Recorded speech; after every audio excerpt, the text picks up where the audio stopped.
அரியலூர் அருகே டயர் வெடித்து கட்டுப்பாட்டை இழந்த கார் எதிரே வந்த கார் மீது மோதி விபத்தில் சிக்கியுள்ளது.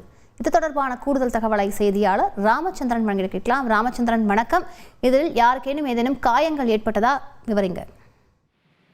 வணக்கம். தஞ்சாவூர் மாவட்டத்தைச் சேர்ந்த ரம்யா, சங்கரி, அன்புச்செல்வி ஆகியோர் ஆத்தூர் செல்வதற்காக காரில் பயணம் செய்துள்ளனர்.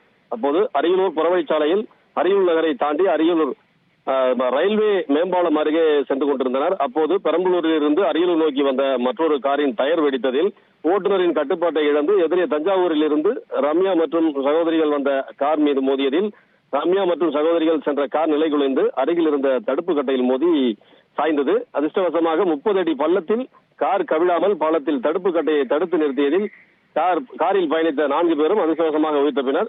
இந்நிலையில் பெரம்பலூரில் உள்ள தனியார் MRF டயர் உற்பத்தி தொழிற்சாலை கம்பெனிக்கு சொந்தமான பேருந்தில் பணிக்கு சென்று கொண்டிருந்த ஊழியர்கள் உடனடியாக இறங்கி அவர்களை சாய்ந்து நின்ற காரை நிமிர்த்தினார்கள்.